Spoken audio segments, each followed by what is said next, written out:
Might have to use one mic, this one's not that loud.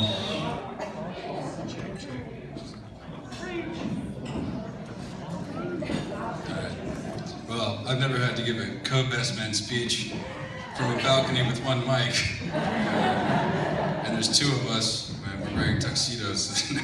This might feel a bit like the Oscars.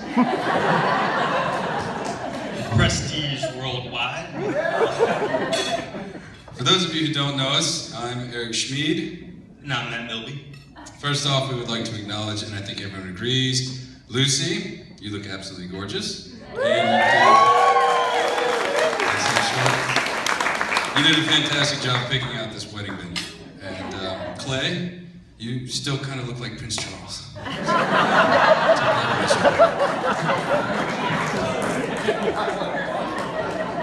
We'd like to thank Mr. and Mrs. Gregg for putting us all together here tonight for this occasion. We'd also like to thank Jeff and Peggy for an excellent rehearsal dinner last night at 1789 here in Georgetown. 1789, isn't that just so Clay?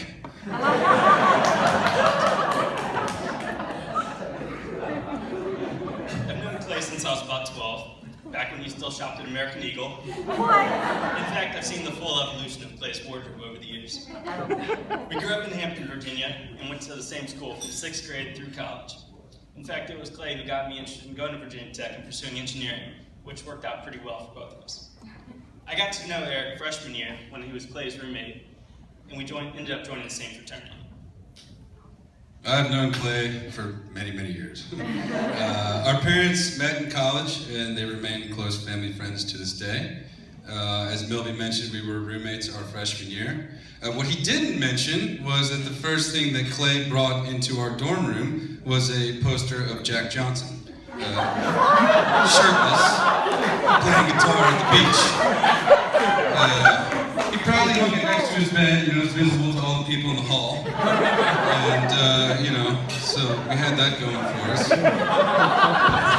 Despite that poster, rooming with Clay freshman year was actually one of the better things I ever did in my life. I would come back from a late night out, and there would be Clay sitting at his desk, awkwardly, of course, probably working on some middle-out compression algorithm I didn't understand. But I don't know, the constant sight of seeing him study, it really kept me going in my freshman year, so for that. I lived with Clay for 3 years in his parents' condo in Blacksburg. Clay graduated on time, while I took a victory lap. Eventually, we ended up as roommates again in Arlington.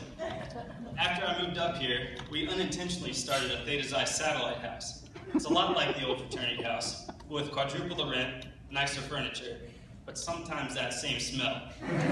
Still going strong 6 years later, with younger brothers, of course. That house was disgusting. Even Hoffman had to move out. Clay and I met our future wives living in that house. At first, he was fairly quiet and secretive about Lucy, which is like him. But slowly, the roommates and I started to get more details about how they met and eventually started dating. Once we all met Lucy, we knew pretty quickly that she was perfect for Clay. Among several common interests, Lucy and Clay share a mutual disdain for all of his nicknames he's gathered over the years. I'm not going to go into which those are. It wasn't long before Clay grew out of the townhouse and pursued the solo bachelor life in Georgetown, living in a one-bedroom apartment. It also wasn't long that he lived that bachelor life. Lucy moved in shortly after. I knew that if Lucy could live with Clay in that apartment, that they were going to last. They got very creative with storage, and Lucy added a feminine touch to Clay's bachelor pad. It was in that apartment that I asked Clay to be my best man, and I'm honored today to be here as half of his. Clay. As Milby mentioned, Clay has always been a behind-the-scenes type guy. He always stays out of spotlight and generally doesn't like extra attention. He even deleted his 50 Shades of Clay Instagram account so we couldn't track him. There's a fun fact, actually, if you go back into Lucy's Instagram thing and scroll and some of the stuff she tagged him in, 50 Shades of Clay is now Clay Machum from Cleveland. So that's good. But anyways, I just follow Lucy's account. Anyways, she definitely keeps him busy, and in a good way. If you scroll through her feed, you get a glimpse of all the things Clay always really wanted, but never really figured out how to get there until Lucy came into his life. You know, trips to London, Nantucket, which is where they got engaged, Edinburgh, amongst others. Lots of pictures in suits, foodie adventures.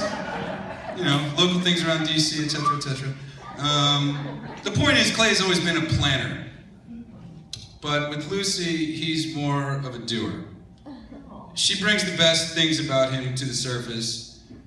And we also determined that while reading this speech, that Clay will be the boss of the marriage, but Lucy will be the decision maker.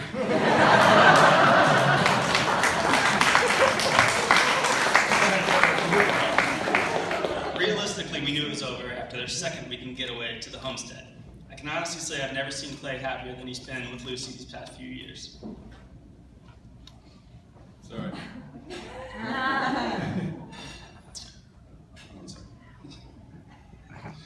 All right. I've also never seen Clay willingly spend so much money. So.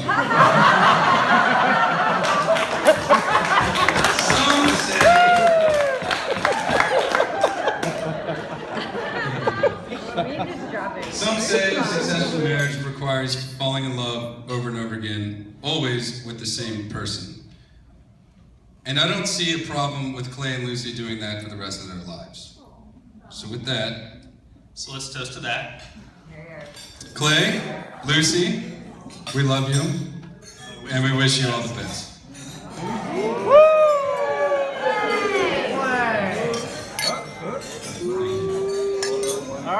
Good job, guys.